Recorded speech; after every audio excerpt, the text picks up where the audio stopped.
So this is an energy update. I'm a bit late. The new moon started like Sunday. Today is Monday, but it was also Saturday. So just so you know, if I'm already starting this way, a lot of people ask me. So just so you know, the energy of a new moon and a full moon is held for 3 days. So from like the day before the full moon or the new moon, the day of, and then also the day after, all are considered like the energy of a full or new moon. So like I said, I'm up just a bit late. Like Monday is stretching it, and yet I am feeling the energy of this new moon so strongly, and actually even feeling the energy of the full moon coming up in 2 weeks.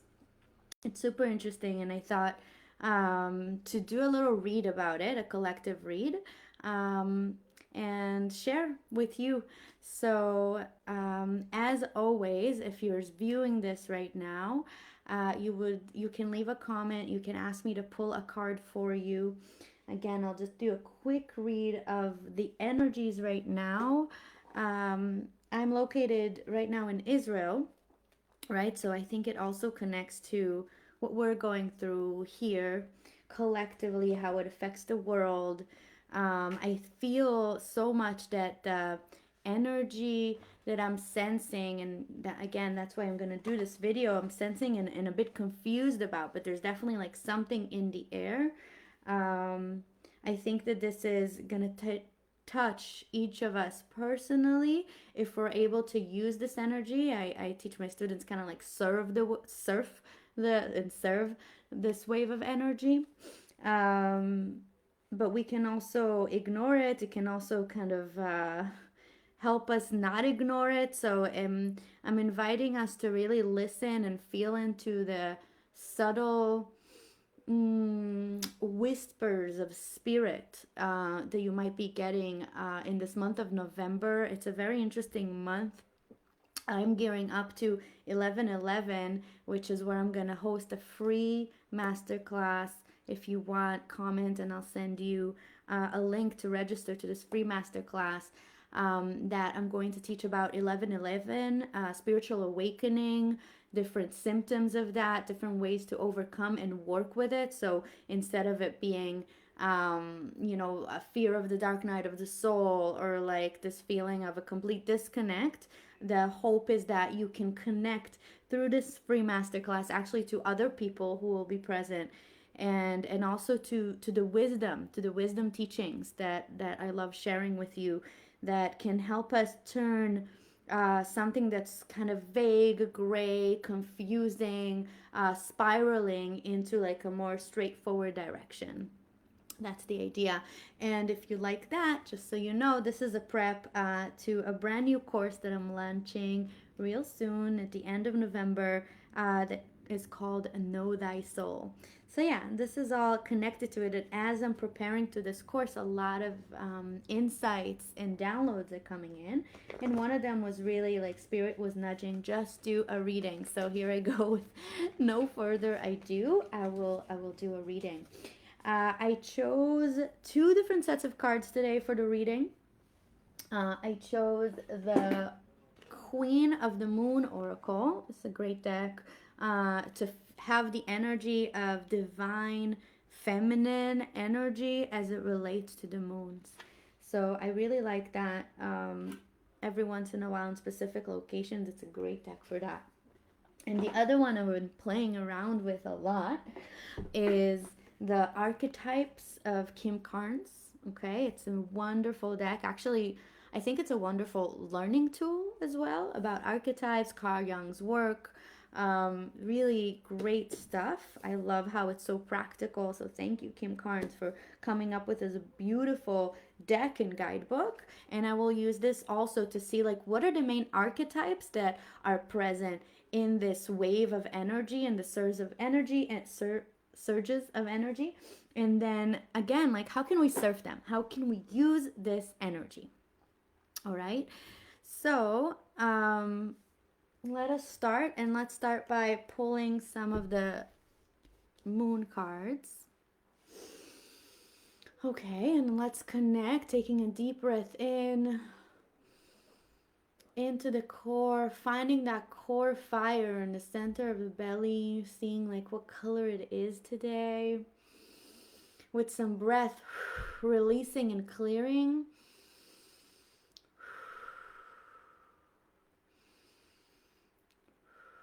In the next inhale, I'm going to bring this fire up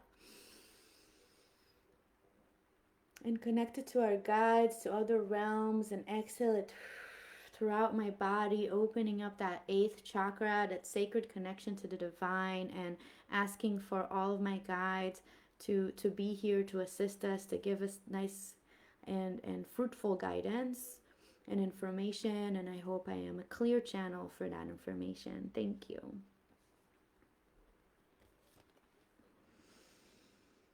Okay, so the first card that shows up here is abundance. Okay, so the energy of abundance, I certainly feel it. It's also interesting. I'm seeing horned animals. So it's talking about more mythical and magic and strength. And there's like this plentiful woman with a fox. So I'm actually seeing like abundance from a feminine energy with the masculine holding more in the back line, or even being staying in the back. I don't know if you can see that, but I'm talking about the elks, for example, and the deer in the back that are more showing kind of like a strong masculine, divine masculine energy. They're in the back, and the one that's in the front is this divine feminine. She has mushrooms and foliage and holding a fox. So it's like wittiness, wisdom, that's coming forward, that's leading the way. So this is the first card. I'm gonna open more so we understand it. But it's definitely something that I'm feeling, like the air of abundance, or like maybe we're feeling, wow, there's an abundance of stuff. Abundance is also not just like money, okay? It's any kind of material or immaterial abundance that's flowing around us, okay? So that's the focus, the concentration is on what we have, basically. What do we have and how are we using it, okay? Okay, so the next card that I'm pulling here is blossoming. This is a woman with a violin. I'm seeing the moon is full, and this is also coming with like what's the energy we had beforehand. So maybe in the full moon or the new moon beforehand, there was this feeling of blossoming and song and dance, but like more in the ethereal, like what wants to come out of you, something that's starting, that's blossoming or blooming, right?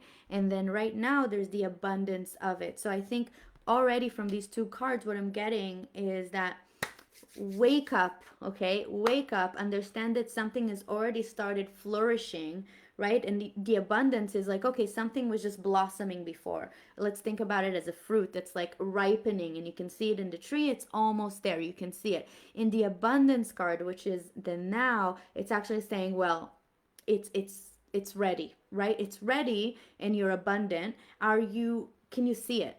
Can you see it? Can you work with it? I like how she's holding the fox again. It's like wittiness and wisdom, cleverness. How do you use it for your best advantage, sort of way? Okay, so it's talking about something that we've already like planted, for example, an idea we had in mind. Maybe it wasn't ready yet, but now it is. Okay, and like so, there's the shift of a now it's ready. Okay, the next card I'm gonna pull is going to be what's coming from this. So the last card here is wisdom. I'm seeing the half moon here and the number 22. Oh, interesting. And also the blossoming was 33. Both are master numbers, which, by the way, I will be speaking about in my 11/11 free masterclass. So again, if you want a link to register, let me know. But here it is. 33 is a master number that's talking about co-creation with the divine, and like really like making something that's new. So that's also helping me understand like what's blossoming is something that we haven't seen before. For example, feminine leadership in like, or from divine feminine leadership, especially around money and abundance and material things. And it's moving on to the number 22, again, a master number. And it says here there's a wisdom. There's a woman that's literally reaching for the stars, standing on a stack of books, okay? And using those books to elevate, to ascend. So maybe some of you are feeling it as well. And again, that's why I'm pushing these courses now, for example, is that this like thirst for knowledge, for wisdom, and how to get along, because we're feeling the energies, we're feeling what's there, and yet like we're not seeing it fully, right? We're not grasping it fully. We're missing the lingo, maybe, right? Or I just spoke to someone, the musagim, the tangible concepts. And so learning and teaching is definitely what's coming up here.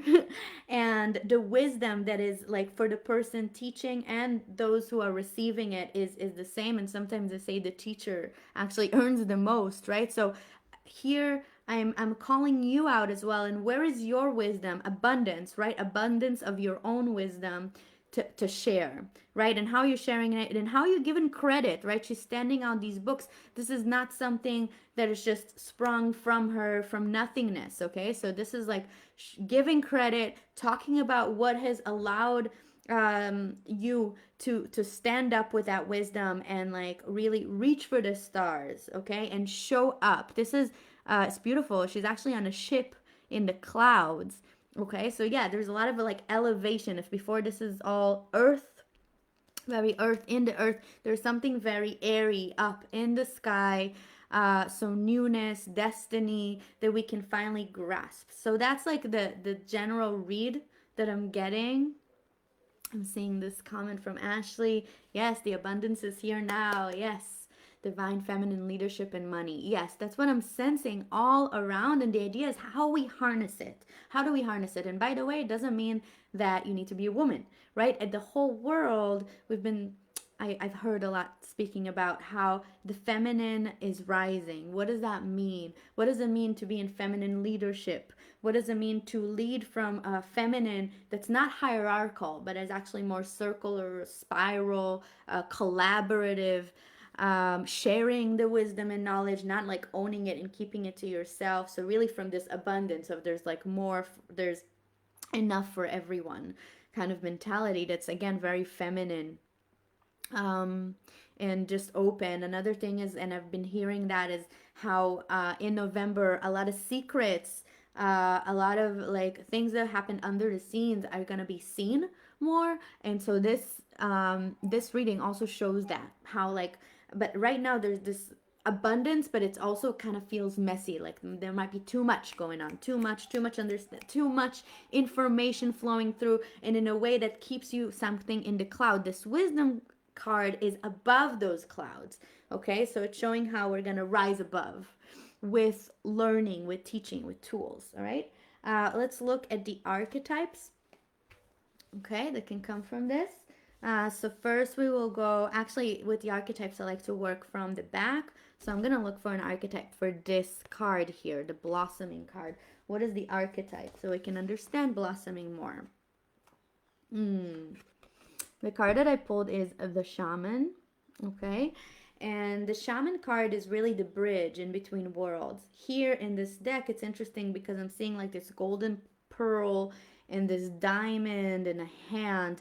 Okay, so the idea is that as we're reaching through the veil, for example, to connect with our ancestors and to clear ancestral wounds and to clear any kind of or like the snake here, to shed any limiting beliefs or lifestyles really that no longer serve us. We are actually connecting more with this diamond shape, which is like really the code that we're moving into, the diamond codes, that are this elevated sense of abundance, really. So I think this blossoming is like the blossoming of the shaman, the blossoming of the bridge itself. So maybe here the blossoming is of the bridge, of the ability to go beyond the veil and get what you need out of the great mystery and bring it into existence. Okay, that's what I'm getting from it.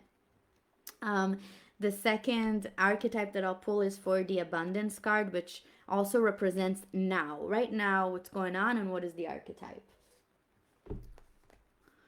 Again, I'm going to remind you that if you want me to pull a card for you, now is the time to put in a comment. Okay, so the card that showed up is the Mountain. It's interesting because I wanted to share the Apu song with you, so maybe I'll do that. But the Mountain card, okay, just look at it with the person right there in the center. It reflects a lot of stability, and yet the mountain is elevated, so it's elevated earth. Ashley, I'll get you a card, yes. So as the mountain with the abundance card, what I'm getting is really like the abundance of the mountain itself, right? When someone lives within this mountain and the door is wide open, it can see, for example, the crystals, the minerals that sit within the mountain, the abundance of routes, of paths from the bottom of the mountain all the way to the top. So there's also just an abundance of ways to reaching the top, and it's an abundance of physical strength as well. That's what I'm getting with the mountain. Okay, but the mountain also reminds me of, like, for example, the monks that go to the mountain to find the richness within themselves and to ascend, and their awareness to grow. And so also the abundance card with the mountain makes me also think about the abundance within you and the need to, like, maybe close up, go within, shut down the outside noise to find what's alive in you right now and the riches that you have to offer to yourself and to others. Okay, and then the last card here, before I pull one for Ashley and Nicole, hi, will be to understand what is the archetype for wisdom.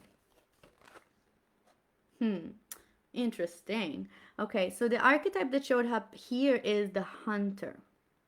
Okay, so the hunter archetype is interesting, but it's because it's some, you know how I was talking about the feminine energy. The hunter archetype with the horse running through is very masculine, which is not surprising because, again, number 22, I told you that's a master number.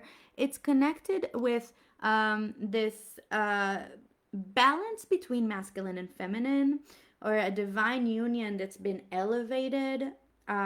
So the hunter, the masculine, it's as if now in service of this divine feminine rising is ready to grab what's out there, again, that abundance. Okay, so as we connect it to wisdom, okay, it's saying, like, the feeling here of, like, the student and the teacher is hunting for the information, for the knowledge, and for the gifts that will allow us to actually move ahead, to thread ahead. And again, like, first it felt like very cloudy or stuck. Even this with the mountain, it's beautiful, but it's stuckness, right? Here, where we have the ship sailing to the stars, and now this horse moving, it even reminds me of the chariot card in the tarot. There's change, there's movement, okay, but with a purpose in mind, right? The hunter is out there looking for the best thing to hunt. And why do we hunt it? So we can have, maybe as we're gaining knowledge, wisdom, information to strengthen ourselves into what's to come. So even, like, I feel like this November period is this prequel to, and those who are sensitive, those who I'm talking to, or who are sensitive, are feeling that this is a prequel to something greater that's going to come in the collective. And what can we do to prepare for that? Right? So the ones who are sensitive enough are preparing themselves, are putting their ducks in a row, getting everything in order, and finding that abundance within, and basically ready to charge, ready to move and to bring as many people along with them. That's what I'm sensing. And there's a lot of help from the guides and from the divine. So again, that wisdom or the knowledge to know how to listen to spirit and to your higher selves, the little soul fragments that have not yet felt secure enough to come into this physical form, that we need to make them a safe home, a safe vessel. Again, talking about soul fractals as part of my course, so you're welcome to learn more if you want. Yeah, so that's the reading. Hopefully it was helpful for you. Let me know in the comments how that resonates, and let me just pull the cards for those who asked. So I have two right now, Ashley and Nicole, so I'm going to go right ahead and do that, and I'll do it with the moon deck for you. Okay, so for Ashley, and yet, you know, for those who I'm not pulling a card for right now, still, maybe you're watching and this card also resonates for you. We're all connected in the medicine blanket. Of course. So, Ashley, in this new moon, you have beginnings. Okay, there's like a portal that you're crossing. I know that you're very focused on beginnings or pre-beginnings right now. But yeah, that's what the focus is about for you. There's something very new. You see how this is all gray and now coming out into the light. So there's something about that. I know you put a post, for example, on you like moving on to this second trimester, for example, and like having renewed energy. That's definitely what this card is about. And I would just have you think, what is new? What is this beginning? Something completely new. It's not a beginning of a cycle that you know. This is something completely new, and maybe all you need to do is let go of what you've known to be true and just step through that doorway. Okay, Nicole, hope that was helpful. Ashley, Nicole, so good to hear from you. I haven't heard from you in a while. Okay, Nicole, your card would be the same wisdom card. Interesting. Okay, so first of all, hopefully the reading specifically on the wisdom card is something that is speaking to you, knowing you. I think this is also a calling for you to rise up to the master that you are. You have what to teach, you have what to share. There's all these books that you're standing on. Okay, and it's saying reach for the stars. Okay, share your wisdom maybe, or if there's something that like looking for wisdom, it's okay to look for a teacher and at the same time teach. So there's something about that for you. Okay, and hopefully that makes sense. Okay, thank you so much. I gotta go. I hope this was helpful. Have a beautiful rest of November, and I'll see you next time.